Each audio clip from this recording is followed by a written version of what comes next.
Halo, Assalamualaikum teman-teman yang ada di YouTube. Bagaimana kabarnya? Saya doakan semoga sehat selalu dan diberikan kemudahan dalam mencari rezeki. Amin ya rabbal alamin.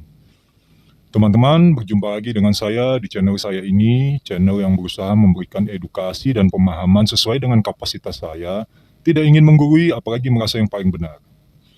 Baik teman-teman, pada kesempatan kali ini saya ingin membahas tentang aplikasi pinjaman online lagi ya.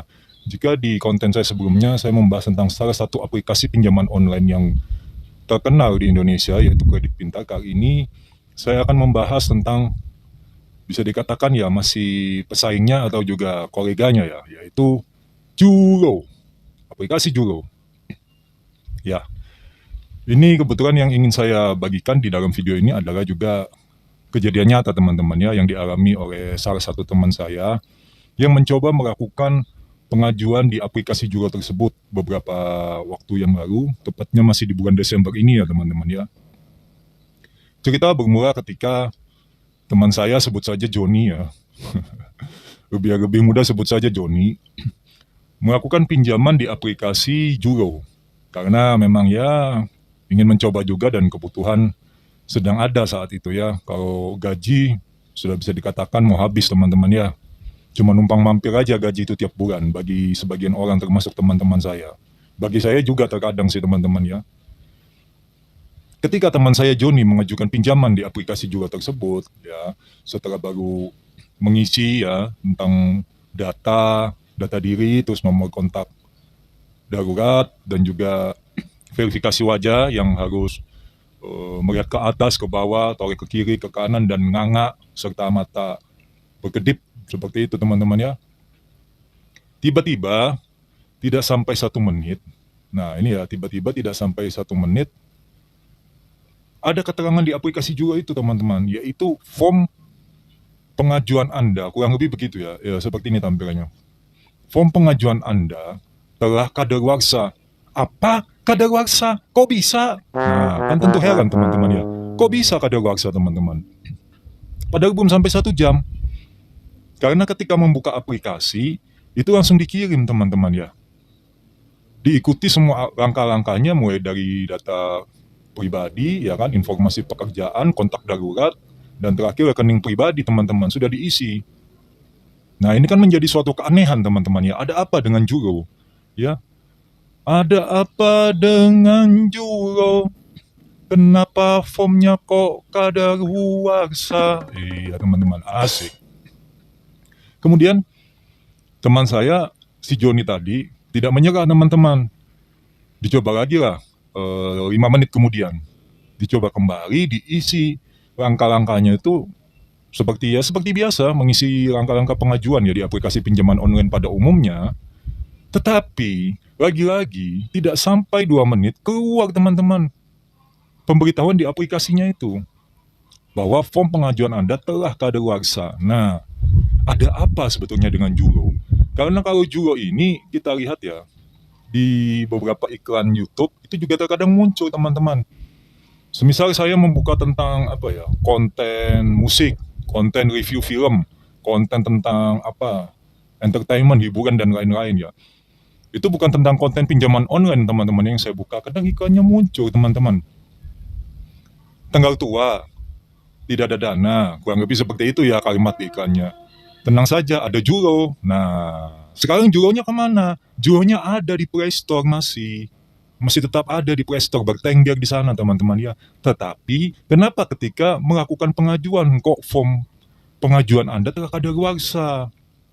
Ada apa ini? Ya, ini kan bisa masuk ke dalam apa ya, sebutannya PHP teman-teman, pemberi harapan palsu. Bisa jadi memang mungkin karena mereka melakukan apa ya, mengalami kesulitan ini ya, keuangan ya.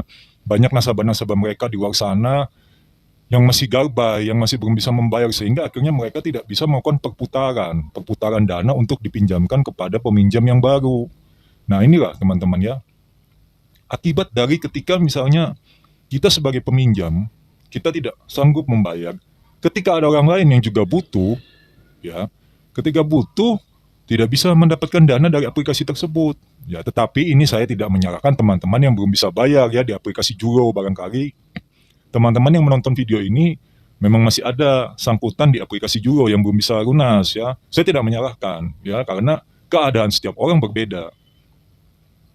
Tetapi sebetulnya ada hikmah positifnya juga ya, ketika misalnya pinjaman tersebut memang tidak bisa. Karena sudah dicoba teman saya lagi ya, 1 jam kemudian, 2 jam kemudian, total ada 10 kali percobaan teman-teman, 10 kali. Dan itu sama, keterangannya adalah form pengajuan Anda telah kadaluarsa. Nah ini ya yang sangat membingungkan. Sebenarnya kalau memang mereka dalam proses perbaikan ya, dalam proses perawatan atau pengembangan fitur, paling tidak kan ada keterangan ya, ada notifikasi ketika pertama kita membuka aplikasi tersebut, tentunya akan ada keterangan begitu teman-teman. Ini tidak ada ya. Apakah mungkin Juro ini mau mengatakan mohon maaf kami lagi tidak ada dana karena banyak nasabah kami yang belum bayar? Kan nggak mungkin juga mereka kasih keterangan itu di aplikasi teman-teman. Jadi untuk yang penolakan secara halus ya, saya kategorikan ini penolakan secara halus adalah dengan mereka mencantumkan notifikasi seperti itu. Maaf, form pengajuan Anda telah kadaluarsa, silakan lakukan pengisian kembali. Nah itu ada anjurannya teman-teman ya, ada himbauannya, silakan mengisi kembali. Nah ketika diisi kembali hasilnya sama.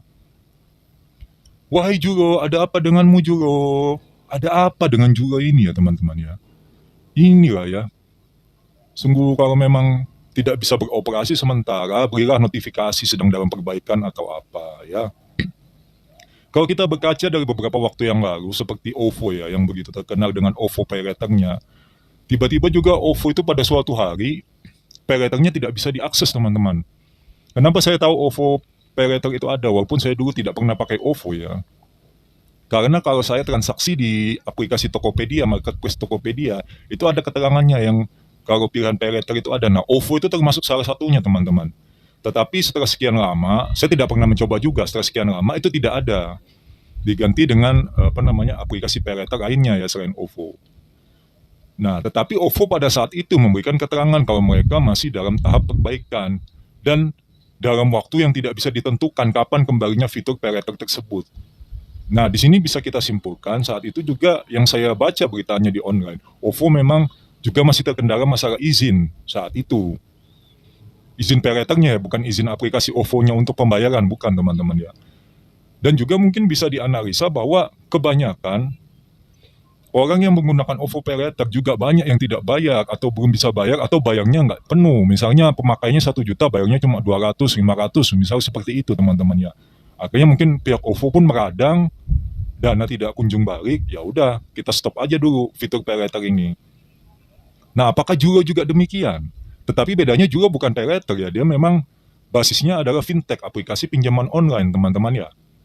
Nah, jika memang nanti kasusnya sama seperti OVO, cuma bedanya kan ini tidak ada keterangan dalam perbaikan, yang nanti lambat laun secara perlahan nanti akan menghilang. Menghilang dalam arti apa? Ya sudah, angkat koper seperti itu ya teman-teman ya. Inilah sungguh sangat disayangkan. Tetapi ini kan begini ya, yang jadi permasalahan lagi jika teman-teman telah menyaksikan video saya sebelumnya tentang kredit pintar dianalisa oleh saya dan teman saya sedang amnesia ketika memberikan himbauan atau informasi. Nah, apakah Juro ini bisa aman dalam menjaga data? Nah, yang jadi permasalahan adalah data teman-teman. Data yang sudah masuk, yang didaftarkan di aplikasi tersebut. Kalau dapat pinjaman, ACC, syukur alhamdulillah. Tetapi jika tidak dapat, nah permasalahannya datanya ini bagaimana? Aman tidak? Takutnya nanti bocor lagi ya, tidak dapat pinjaman, malah nanti dimanfaatkan oleh oknum-oknum yang nakal teman-teman. Oknum-oknum tertentu akhirnya melakukan penagihan kepada nasabah tadi yang mengajukan di pinjaman Juro tersebut, padahal belum menerima. Nah ini juga bahaya. Kalau memang tidak ACC, tolong datanya dihapus. Ya, kalian mencoba menghapus data dari handphone kalian ya, hapus chat, bersihkan data. Nah, harapannya juga dari pihak Juro juga menghapus data kalian. Karena kan tidak ACC, untuk apa data masih disimpan? Kecuali ACC ya beda cerita ya teman-teman ya. Begitu ya teman-teman ya. Semoga informasi ini bermanfaat bagi teman-teman. Nah, apakah teman-teman juga ada nih yang barusan ini juga mengajukan di aplikasi juga tapi ACC, mungkin bisa lah berbagi di kolom komentar saya ya. Biar sama-sama tahu juga gitu. Karena sungguh aneh teman saya yang sebut saja Joni tadi ya, bukan nama sebenarnya. Karena di video kemarin saya juga mengatakan Joni gitu.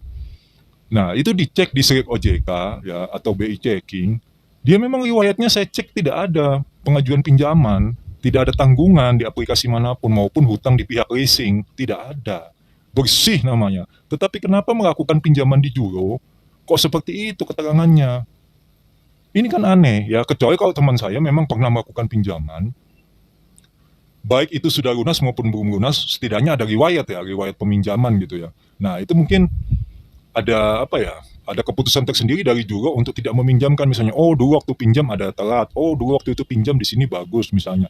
Ini tidak ada peminjaman teman-teman. Usianya juga masih relatif muda, 32 tahun usianya teman saya itu. Kan masih bisa ya melakukan pinjaman online ya. Masih masuklah dalam usia-usia yang produktif untuk kesannya itu bagi mereka ini bisa untuk dipercaya, dipinjami dana dan nanti akan kembali. Masuklah dalam itu ya, kategori itu. Nah, tapi kalau keterangannya seperti itu, form Anda kadaluarsa, ini sangat membingungkan teman-teman. Ada apa dengan Juro sebenarnya? Apakah Juro juga sudah terancam ini ya? Oh, maksudnya mereka itu sudah mulai kehabisan dana atau bagaimana gitu ya? Mau bayar pihak lapangan juga kadang pihak lapangan tidak bisa mendapatkan dana yang sudah mereka keluarkan, malah mereka keluar dana lagi. Ya teman-teman, jadi jangan salah ya, ketika suatu aplikasi memakai jasa pihak ketiga yaitu DC Lapangan ya untuk melakukan penagihan kepada beberapa nasabah yang belum bayar, itu mereka juga mengeluarkan biaya teman-teman, tetapi bukan biaya penuh. Karena biaya penuh akan diberikan ketika mereka mendapatkan tagihan dari nasabah yang belum membayar tadi. Nah, bayangkan ketika mereka mengutus 10 debt collector untuk datang ke 10 nasabah yang berbeda, di 10 kota yang berbeda juga misalnya, dan 10-nya ini tidak mendapatkan hasil apa-apa. Tagihannya zong, tidak ada tagihan. Rugi tidak? Jelas rugi teman-teman ya. Ya begitu teman-teman ya.